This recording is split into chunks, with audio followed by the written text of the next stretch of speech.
Hey guys, and welcome back to another episode of Women Unleashed. I am officially back in the UK this week filming this episode, and I've got the lovely Charlotte with me. And I've known Charlotte for quite a bit. She was a client of mine at one point, and now actually.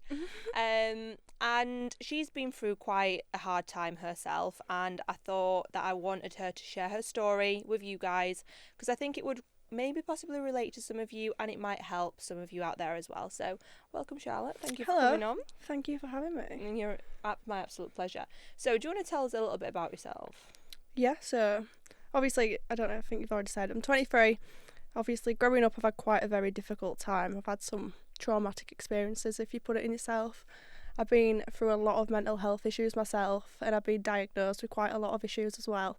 I think over time it's been a matter of learning how to deal with it and cope with it and getting the right care and the right therapy about it.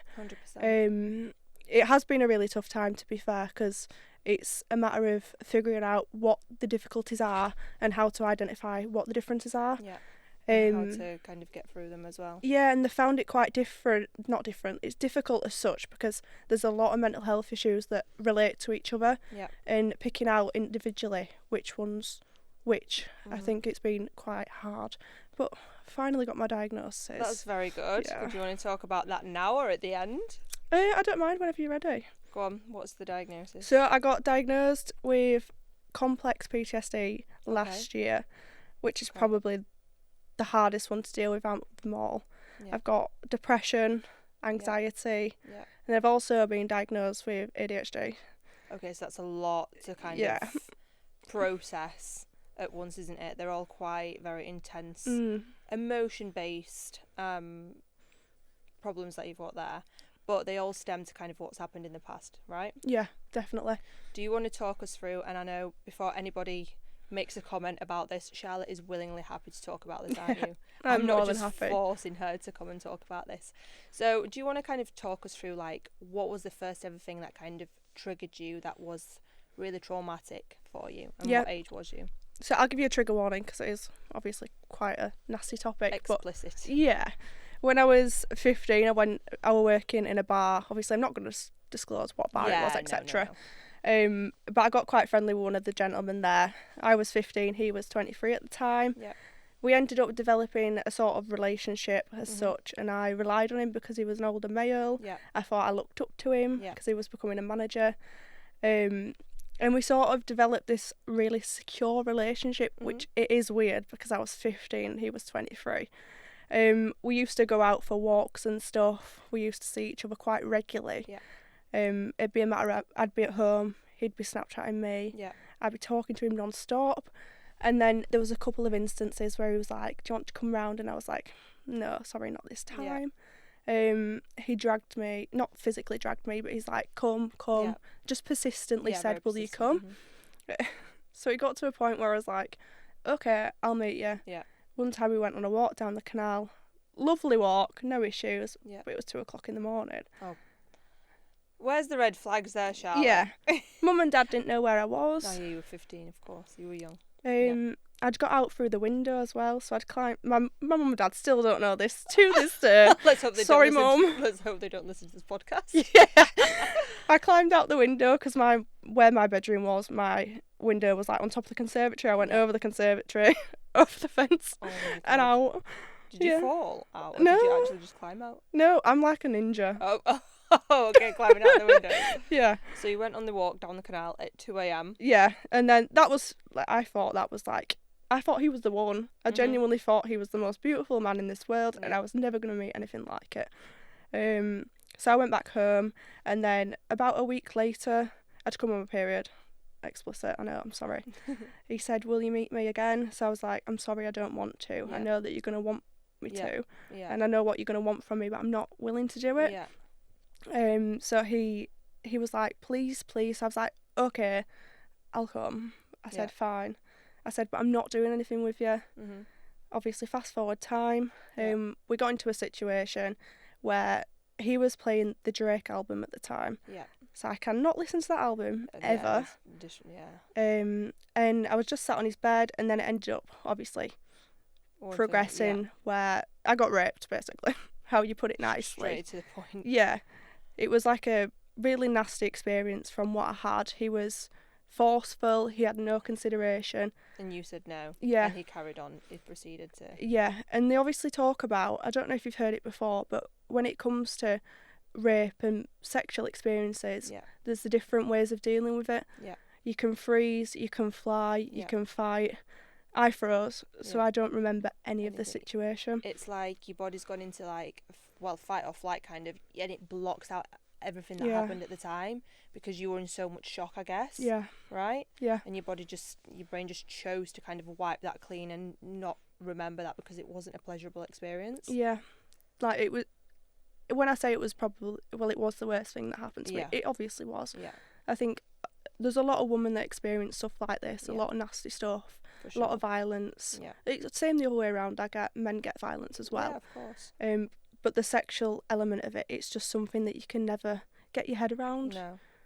Because I just remember standing up, obviously, it was my time of month, so I was covered in blood. Yeah. And I was like, that just makes what it is... so much, I thought it looked like a murder scene, so it looked horrific. Yeah. And I've just gone home to my mum and dad and not said a word. Not said a word. And what happened after that? Did you tell anybody about this? No. Right to this day? No. So I've disclosed it now. Okay. I've obviously spoken to people now. I've had a lot of help for it. I've reached out to a lot of different people and asked for help. Yeah. But it was a hard topic to cover with your family. Oh, 100%. Really, really hard topic. And like, how do you even go about that? Did you do it straight away or did you wait until you was a bit older? No, so at the time I didn't tell them for a couple of years, I think it was. I was going to this voluntary event kind of thing that I used to do every week because I had behaviour issues. Mm-hmm. And then I told my dad I'd made up a story. Yeah. I'd covered it up because I didn't know how to tell him. Yeah. And he was absolutely shocked. He was like, how could you make something like that up? Yeah. And then obviously it's come to about 7 years on. Yeah. I went round to mum, this was last year. Yeah. Went round to mum and dad and sat them down and I said, look, I've got something to tell you. Yeah. And they was like, I knew something wasn't right. Yeah. Yeah, that's so sad. And I guess it's the fear of what do I tell them or how do I get help? Who do I reach out to? Because you were only so young as well. Yeah. And it happens to so many young girls. Obviously, it happens to fully grown women. Yeah. But it happens to young girls as well. So it's like, what do people do? What do you know now? Or like, what do you wish you knew then as to what you know now in terms of what you could do to get help? In terms of myself, I wish I wasn't so naive. Yeah. Because I took to this man straight away. But we all do. Do you know what I mean? Like when we're young, especially like when it's somebody that you spend time with and they're nice to you, it doesn't matter how old they are. I think like when my second boyfriend was 4 years older than me. I was 16 and he was 20. So, you know, we look up to these older guys. And I think a lot of the time when we search for that security, it kind of relates to possibly our relationship with our dad as well. Maybe our dad didn't give us that security like in the past, do you know what I mean? Yeah. And I think a lot of it does stem from childhood trauma. So like you kind of attached to that man because he was giving you attention, because he was older, you felt safe, secure, and then he kind of broke that. Yeah. Because my dad will probably always be the first person I've ever put my trust in. Yeah. But going from that, from not family, not blood related, that was the first man that I genuinely trusted. And that man has broken my trust for all these other lovely men that we have in life. Yeah. I just struggled to trust ever again. And I think it's all come from that one incident. One experience, of course. But at the end of the day, you can't really blame yourself either for being naive as such. As you say, you were 15. Do you know what I mean? You're still so young and we know nothing. Like, we learn as we grow old. I mean, you know, I'm nearly 27 and I'm still very naive to quite a lot of things. Do you know what I mean? So it's not like, you know, there's you to blame there. Like, he should have, he should have known. Yeah. Like, how much older he was than you, first of all, to not do that and not push the buttons. Yeah. Back to your question before, what do I wish I did differently at the time or throughout the period? I wish I'd have told someone sooner, and that would be my first ever thing to say to anyone, however hard it might be. Because as soon as you've let it out to one person, you're starting to learn to deal with that trauma, and you can then take steps and sort of methods to deal with it. Because I've had 7 years of the unknown. Yeah. and it's been really difficult It's time. living with that, isn't it? Yeah. Like, every day waking up, living with that, not talking about it, not knowing, like, why. Like, well, I guess it's not why didn't I get help sooner, Yeah. but it's hard.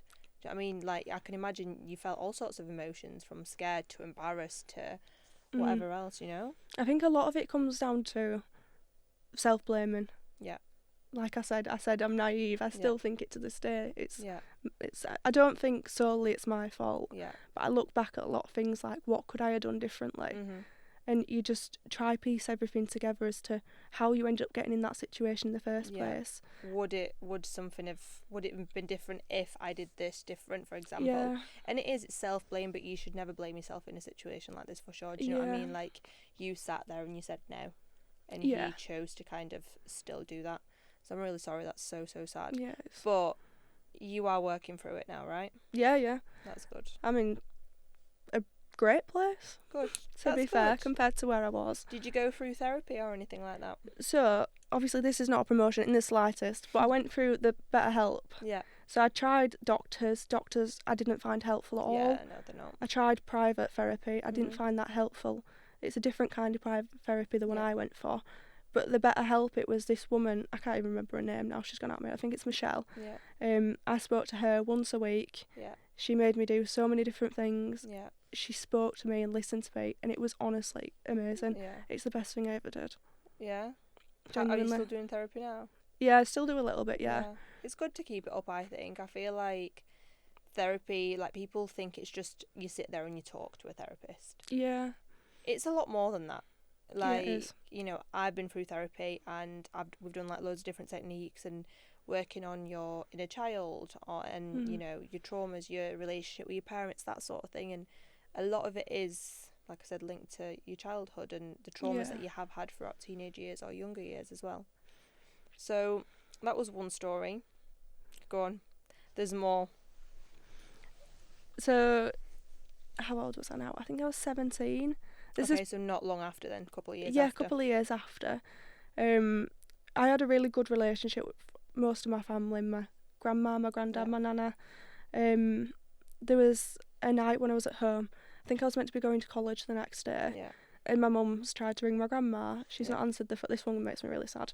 She wasn't answering the phone. So my mum's thought, she's probably just gone to bed at early night, because it was about 9 p.m. Woke up the next day, mum's tried to ring her again. No answer to the phone. So we thought, oh shit, like, something's happened. The worst has happened.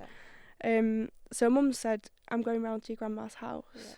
Will you stay at home? I was like, no chance. I said, I'm coming with you. Yeah. So I said, I want to be there for you as well, however hard it had been for me as a 17-year-old. We've got to the house, and she had, like, this latch on the door. So the door was unlocked. She always left the door unlocked, but the latch was on, and when the latch was on, you knew she was home. Yeah. So I've opened the door, and the latch was on. Obviously, slim little me Yeah. managed to get my hand in and took the latch off. And then we've done this search of the house. Yeah. Mum's gone into the living room where she always was. I've gone towards the back of the house because it was just a single floor house. A bungalow? Yeah, bungalow. Yeah, bungalow. So I've gone towards the bathroom. The bathroom door was pulled, like, slightly shut. I've opened the door, and my grandma was literally just sat on the toilet. Oh my god. Dad. Oh. It was awful. At a 17-year-old, you still, you know what I mean? For anybody, do you know what? Yeah. For anybody, finding anybody, whether it's your parent, grandparent, friend, anybody. I find, like, to this day, I've still got that image in my head. You will. Of what that day looked like. Was she unwell? I think she had cancer. Yeah.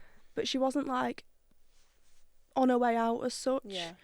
But I think what my mum sort of came to realise was my granddad died a year before. Yeah. I think it was genuinely due to heartbreak. And you know what? You hear that so many times. Like, one grandparent passes and then the other one passes not long after, and it's heartbreak. Yeah. But imagine being with somebody all that time and then they Yeah, go. I know. Like, you can imagine how painful hard it that was. is. Because they was, like, infatuated with each other. They loved each other. As you should. As you should. The love that we want to have. Yeah. Yeah. Oh, bless you. That's so sad. So that for anybody, that is very, very scarring. Yeah. Like, it was. I can't imagine. it's sad enough and hard enough going through your grandparents dying and going to the funeral and whatnot, but actually finding them, that then creates more like another trauma response. I think it was the whole experience as well, because having the ambulance, because I was present whilst the ambulance have come out, the police have come out, and it was just like, what is happening? Like, it didn't feel real. Yeah, of course. But I just remember holding her hand and just saying I love you and just kissing her. Yeah, and then it's so sad. Just had to leave it, and then it's just like, and then it's just, they go, don't they? Like, death is hard, of course. Like, we grieve, go through that whole process. Yeah. But your mental images of that, did you like suffer with like any nightmares or anything? Not nightmares. Yeah. But as you're well aware, obviously your listeners won't be aware, but you're well aware, I've got really bad stomach issues. Yeah. I've had difficulty most of my life since this incident of going to a bathroom with the door that's shut. Yeah. So I have to check behind the toilet door before I enter the toilet. Yeah. Which makes it really, really hard. Yeah, that is, again, PTSD, isn't it? Like, that's genuinely what that will be developed from. Yeah. I feel like that's a lot, and that's only a couple of the things that you've covered. I think the thing is, you don't realise what people have been through. No, 100%. And you don't see how hard people's lives can be, and like, you don't know all my life and I don't know all yours. Exactly. And it can be difficult. That's if you why don't. I always say, it takes nothing to be kind to somebody, because you don't know what they've been through. You don't know what they've been through that day. You don't know what happened that day. And when people react certain ways to certain things, there's a reason. If you could get triggered by a conversation that somebody might be having, and it might be related to something that's happened to you in the past. I've had that before. People were talking about something and I got really angry about it, and they were like, why are you getting so aggressive or like defensive? Or like, because you don't know this story, like you don't know what's happened. Do you know what I mean? Like, people don't know and they just assume, and it's not very nice. So after that, you were 17. Yeah. How did you manage with that whole situation? I don't think I really did manage it. No. I think it's taken a lot for me to get the help. Yeah. It's taken a lot for me to reach out and admit I'm not well. Yeah. Did you suffer emotionally? Would you say you were a little bit closed off? Yeah. I'm a really, really close, still to this day, I'm really closed off. I struggle to tell people how I'm feeling, so if I'm feeling a certain way, I can't say to you, I feel shit today. Yeah. I just go silent and I don't say anything. But I've had this discussion with you already. I'm like, talk to me. Talk to me. Just tell me how you feel. I can help. I find it really, really hard. No, I can imagine. I've got better. Yeah, but that's it, isn't it? Like, I used to be the same, though. I would never dare say anything. Like, my first... Well, I don't even know if to class this as a first boyfriend. Let's say second boyfriend. I don't class high school boyfriends as boyfriends. But, like, my first proper boyfriend... He used to just kick off, and because he was older than me, I was too scared to say anything in case I said something wrong, and he would kick off or break up with me, because every other week it would be, let's break up, let's get back together, that sort of, that push-pull toxic relationship. Yeah. And obviously I was so young, so like he was like this amazing figure to me, because he was older, and like because of that I developed anxiety. Yeah. Because I just never knew, like I still remember to this day, right, I had a tone, like a text tone, especially for him, so I knew if it was him to just reply. And I remember like 3 years later when we'd split up, I was out and about and someone's phone, it was that tone, and it just triggered instant anxiety. It was like, the association of that. Yeah. And because of him, throughout the times, I was scared to speak about my emotions or how I felt, because he often shut me down, so, but over time now I'm doing inner healing work, I'm working on myself, self-development, and I feel like I'm getting better. Now I say a bit too much, probably. Yeah, I'm the same, to be fair. Oh, I probably shouldn't have said that. Yeah, I'm like that. One step too far. Yeah, one step too far. There is a happy medium in there somewhere that I'll be able to get to. Yeah.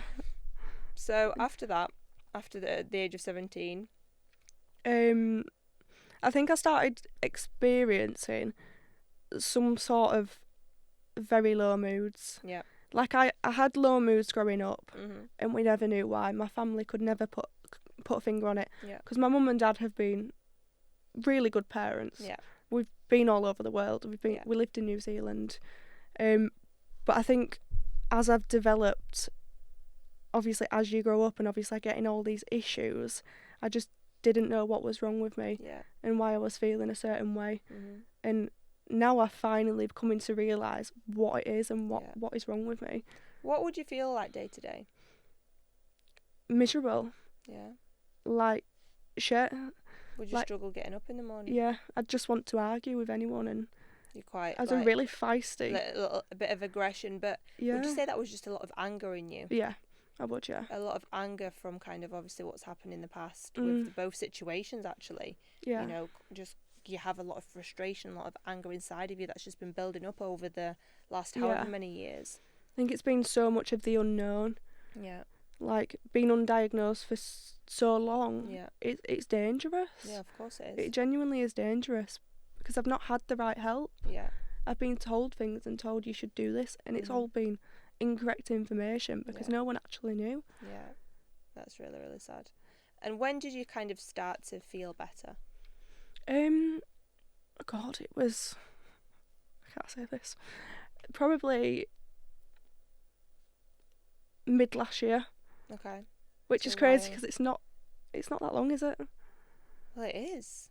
From 15 yeah, to, it's a long time to from 22. Yeah, I mean, that's 5 years. Mid last year to now. Okay, we're all good now. That's good. But it had been poor for a really long period of time, and then mid last year I got better. Yeah, good, and started working on it. Yeah. And how have you changed as a person? How do you see yourself now? I think we all have self-confidence issues. Yeah. That'll always be a part of me, I think. Hopefully one day I'll feel like good in myself. You will. I just feel I've grown massively. Yeah. I really do feel like I've lived a life of 50 years when I'm 23. I've still got a hell I've of got a so long left. Yeah, literally. But I think the problem was before I didn't see a future. Yeah. I didn't want a future. Whereas now that's really sad. I look forward to my future and I look forward what's to come, which is really, really different for me and a change. Of course, and you are doing so well for yourself. You've got your own house. Yes. You've got your dogs. Yes. You've got a partner. So, like, life's good, do you know what I mean? Like, if you were to go back 5 years, would you have seen yourself in this position where you are now? Never in a million years. No. I think even saying the start of last year, I wouldn't have seen myself like this. No. No. Because last year was when it hit the lowest. Yeah. So from there, I thought there was no coming back. And what kind of, what happened that a switch just flipped? I think there was issues with my ex-partner. Yeah. He wasn't a nasty guy or anything, so I wouldn't ever put him out there to be a bad person, but things were falling apart. He did wrong to me, I did wrong to him. Yeah, it just got toxic. It got toxic, really toxic. But I struggle to deal with, like, you know, when you fall out with a friend or when you have a breakup, I really struggle to deal with that emotionally. Yeah, I get that. I completely get that. I'm the same. And I sort of build up all my emotions that I've had over the years, and then I don't deal with any of it, and then I just find myself, like, collapsing. Yeah. Like a bookshelf falling. Yeah, everything just goes at once then. Yeah. Struggle with how to, like, manage. What would you say you struggle with the most? Like, would it be the sadness, the fear of being alone, the anxiety? I think it was the sadness. Yeah. I do think it was because I wasn't wanting to get out of bed. Yeah. This is quite sad, but all I could think about day to day was how I was going to end my life, what I was going to do, making plans and stuff, and no one knew. Sad. And do you know what? That's the scary thing, because nobody knows. Yeah. And, like, you know, as sad as it is, nobody's ever going to know. The person next to them might end their life the next day. Do you know what I mean? Like, if we could go inside someone's brain, like, if I would know what you're thinking now, we could save so many people's lives. Honestly. Because, you know, people can look the happiest they are on the outside, and they're really, really miserable on the inside. Yeah. I think a lot of it comes down to who do you reach out to as well, because people don't know who to reach out to. You get generic phone what did I say? Generic phone lines, like generic contact numbers to ring, that is just someone down the phone just talking at you and just don't listen, and then what do you do from there? Would you not? Well, I've never been in that position, so it's hard, obviously, for me to say. So I'm just going to quiz you on it. What do you not, when you're in that position, do you not feel like you could reach out to your family or your friends? No. No. I think it's pure shame. Oh, really? Yeah, I do, yeah. I think because you let yourself get to such a bad point, you don't want your family and your friends seeing what is going on in your head and how you can live such a perfect life and such a good life in other people's eyes and then end up in the situation that you're in. Yeah. No, I get that, but then again, people don't know. It's more than just the life that you live. It's about, emotionally how you're feeling, how others make you feel as well. That's a huge part of it. I think that, I mean, like I say, I would never know, but do you feel that, because I seen this somewhere, I don't know whether it was my therapist that said it or whether I seen it somewhere on something. There's a guy I follow on TikTok and he's a psychologist, and he talks about loads of different, it just does little quote things, and one of them said people that overshare information tend to be the ones that need the help the most because they're screaming out for help. But by overshare, I mean the most random things. It won't be how they're actually feeling, but it'll be off topic things, Yeah. So would you say you was like that? I kind of see that, but I'm also quite a reserved person. Yeah, very closed It off. depends where I am and who I'm with as to what I say. Yeah. It really does. 'Cause some friends I'll tell everything but what is going on. Yeah. I'll talk and talk and talk, but just not point out the issue that I'm having. Yeah. Would you say you would do that now, though? If you ever got, because obviously you're in a much, much better place now. If you got to that place again where you felt yourself going downhill or you felt a little bit lower, would you feel like you could reach out to your friends? Or you would know what to do to not let yourself get to that bad place? I think, from my perspective, I'd never let myself get how I was. Yeah. You can't predict what's going to happen in life and how you're going to deal with it going forward. But I just could not physically, and do it to my family as well, let them see me suffer as much as they've seen me suffer. Yeah. And I know now I do have good people around me, and if I do want to tell them something, that I can. Yeah, for sure. They're there to listen at the end of the day. Yeah, they are. And if you've got the right people around you, they would rather you tell them than sit there and fester on your own. I think you think a lot of the time that they're going to judge you as well. Yeah. When really some people will be like, oh shit, I've been feeling the same. Exactly. It's so common though. Yeah, it is. You will sit there in your own little head, and I'm the worst person for it. I will sit there and make things 10 times worse. Do you know what I mean? I will make up scenarios in my head. Yeah, that's my anxious person inside of me. I'll sit there and just make things up, and then I'll feel even worse, and then it's just a downward spiral from there. Builds and builds and builds until you're like, but what I've do I do? started to stop doing that now, because it got to a point where I would literally think that my life was coming to an end, because I'd make situations that bad in my head, with friends or parents or whatever, and then I wouldn't want to see them or anything, because I'd be like, oh my god, I've just made up this whole scenario in my head. How did you stop it? I think it's just through doing my therapy over time, and realising when you're doing it, and actually saying to yourself, stop, that's not the case. Being aware that that is what you're doing. So as soon as I sit there, right, and there's something that's happened, and I'm like, oh my god, well, if I do this is going to happen, and I catch myself doing it, I'm like, stop, it's just your mind playing tricks on you. And it does help because I'm aware, but you need to be aware first to be able to do that, I think. I get really fixated on issues. So if one thing happens, I can't stop thinking about it for a long time. Yeah, I get that. I used to be the same. And you know what? I still do that sometimes. I'm not sitting here and saying I'm perfect, because I'm definitely not. And I'm still working through a lot of stuff myself, I'm still going to therapy every week, still having sessions. Yeah. Working through different topics. But I think with kind of what you just said there, I would just, I don't know. I think everyone's got their own way of kind of dealing with it as well. Trying not to hyper focus on that one situation, because, our brain, how many thoughts does our brain go through on a daily basis? It's a crazy amount. And of an anxious person, it's probably double the amount. Yeah. Do you know what I mean? And I think if you're sat in that position and you're can't stop thinking about that thing, it's distraction techniques as well. Or I seen something the other day as well. Like, I see some random stuff. But I can't remember what it was, so I don't want to lie. But it was like, for every negative thought you have, try and turn it into a positive. Which isn't easy when you're in a negative frame of mind. But then it gets you thinking, and then it stops you thinking about the bad thing and actually trying to think about the good. And I'm a huge believer, you know, that the more, whatever you think about, you attract, whether it's negative or positive. So then, like, in my head, I'm like, well, if I keep thinking negative, I'm only going to keep attracting negative things, and I don't want that. So I need to flip it around, you know? It's weird that I've changed, because I'm similar in the sense of I'm a lot more positive than I ever was. And then I found someone who's also extremely positive. Yeah. And then it's crazy how much of, like, a benefit on your lifestyle it has. 100%. When you have that sort of bouncing off each other and you're happy together. Yeah, if you are around the right people, of course. I noticed that in the past as well, you know. I live with my best friend now, and not once since me and her have lived together have I cried. I felt down maybe one time, but it wasn't down to her, do you know what I mean? And she always brings me up straight away. But I've been around people where I'm just sat there and I'm like, my energy's so down.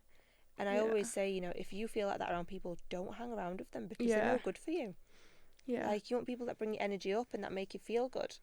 You've got to shut them doors, I think. Yeah. I think you have to. As sad as it can be, I think sometimes, you know, especially when they're your close friends or family, and, you know, they're negative and you don't want to cut them off, you need to be like, well, what do they benefit me? What am I going to gain from you? Other than do you ever have them people that you're around, you go home and you feel instantly drained? Yeah. You're like, oh my God, I'm so glad I left. Like, I used to be friends with quite a lot of people like that, and you just go away and you think, oh my God, shut up. And the ones that you literally always feel like you've done something wrong. Yeah. And you're constantly thinking, or like, they complain, or bitch and gossip about other people all the time. It's the bitching and the gossiping. Yeah, and I come away from it and I'm just like, what do you say about me when I'm not there? Yeah. Like, I would love to know what you say about me when I'm not there, because I can't imagine it's nice stuff. Yeah, because it's always nasty. Yeah. Yeah, it's just, you know what, I think the older you get as well, the more you realise that people like that are just not worth having in your life. Yeah. It's just childish. 100%. My circle's so small now. Honestly, mine's not even a circle. Triangle. At this stage, it's not even a circle. I don't know, it's a line maybe. 2 people. It's a triangle. Square.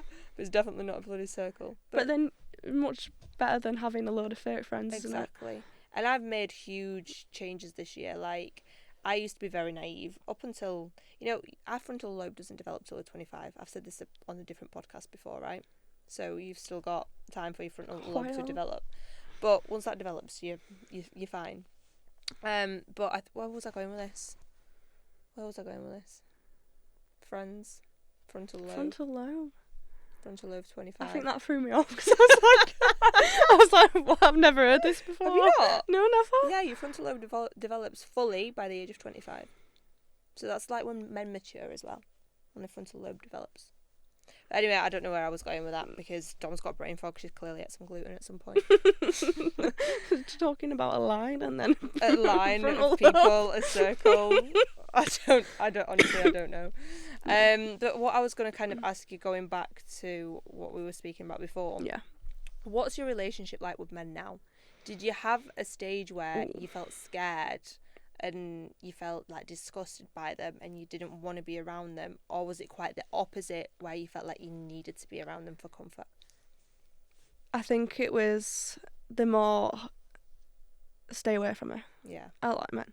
But then if I got a man's attention, I'd be like, oh, hi. Yeah. But then if it got down to the deed, there were certain things I could not do. I'd just cry. Yeah.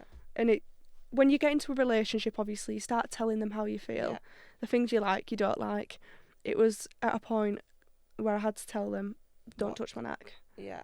Because I didn't like my neck being touched, obviously. And there were certain other things that I could not put up with, because it'd just throw me off. Yeah, would you tell your partner at the time of what's happened in the past? If it was someone that I was progressing with, then I would. But if it was just like a nobody, then no. Just a fling. A fling, then no, they're not worth. I couldn't do it. They don't deserve to know. No. Do you know what I mean? Like, it's a very personal thing to talk about. So it's only people that actually deserve to know should know. I just hope for the best. You know what? It's actually so nice to see you happy and smiling. It's crazy, and isn't so it? much better.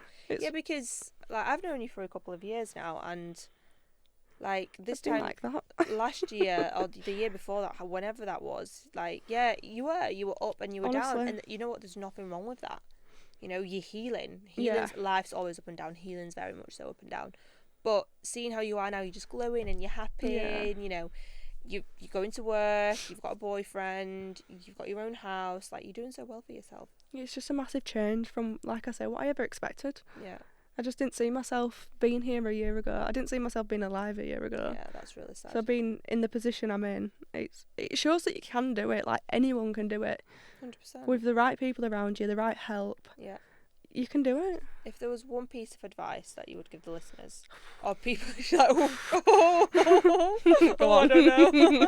You know. One piece of advice that you were to give listeners, like if anyone's been through like a really hard situation, like rape, for example, and they don't know what to do, or just because they feel really heavily depressed, what would you say? It's a really cliche thing to say, but talk to someone, tell someone, no matter who it is, whether it's someone private, a counsellor, a doctor that you've never met before, just tell someone, because as soon as you've told that one person, that release off your body it's a feeling that you won't feel again. 100%, and that's something else I wanted to actually to touch on, just to add, is gut health, mental health, illnesses, diseases, everything like that. Like, prior to any of these events happening, was you a healthy person? Like, did you have any sort of problems, issues? So I had the behavioural issues, which I think links to the ADHD. Yeah. I've had stomach issues since I was about 10, as young as 10. But other than that, I was playing sport all the time. Yeah. No issues. Did they progress and get worse as the traumatic events happened? I'd say the stomach issues have 1000% got worse from the traumatic events. Yeah, and I'm a huge believer that trauma is a part of why we develop certain diseases and conditions. Really? Like, massively. It's like, you've got to think, right, your gut is linked to your brain. Yeah. You've got a brain-gut axis, right?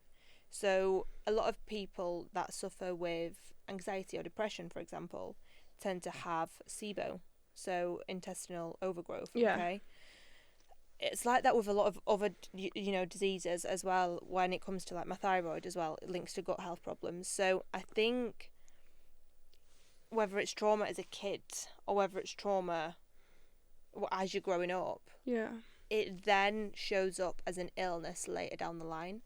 And it's proven by psychology as well and science. So it's really interesting, to be fair. Yeah, like for example with Hashimoto's, what I have, my autoimmune disease, a lot of the time it's a condition women have that are always on the go, never stop, never know how to relax. And that's, I've just told you what my day's been like today. Do you know what I mean? Non-stop.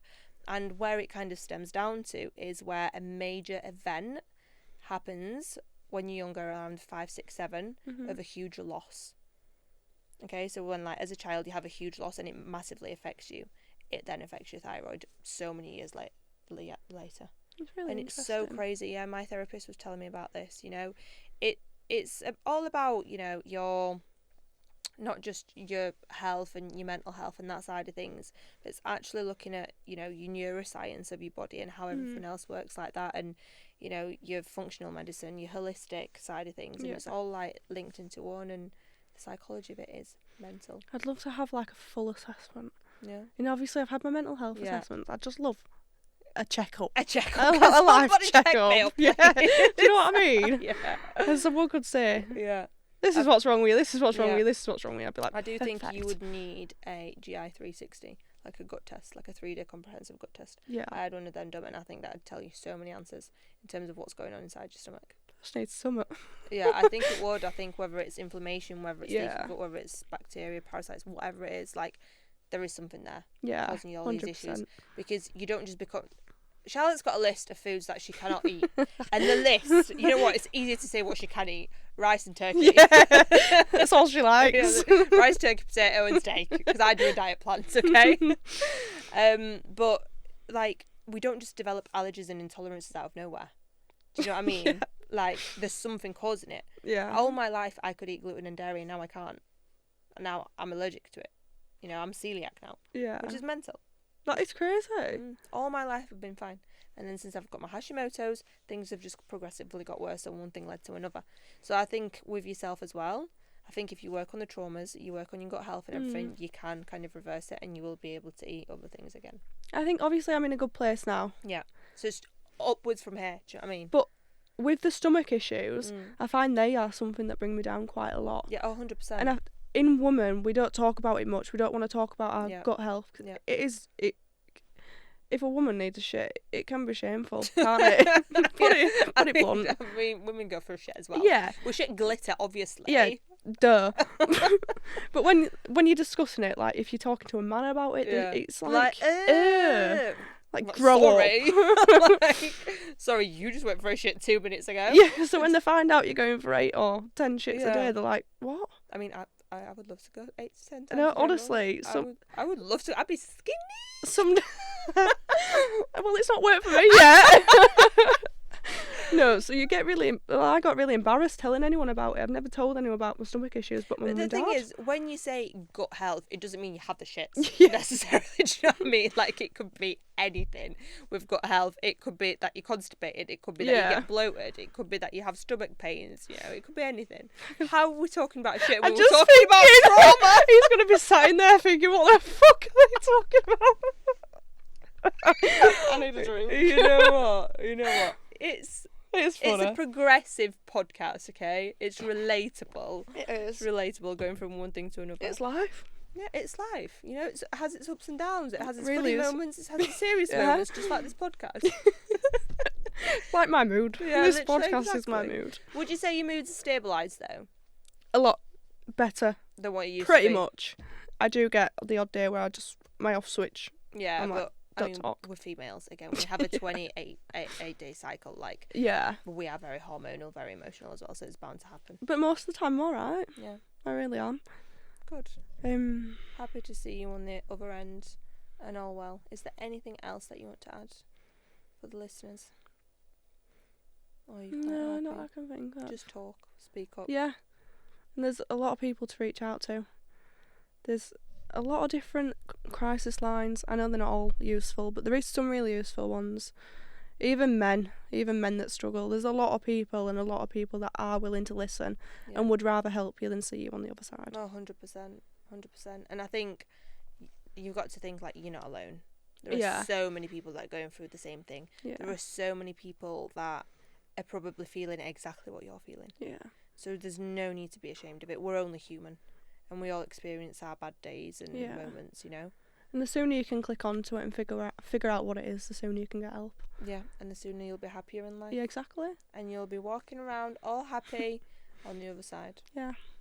But thank you so much for coming on. I really appreciate you sharing that story. And a little bit of sense of humour as well. Thank you for having me. And my pleasure. And thank you guys for watching. And I'll see you back next week, back in my Dubai studio. See you later.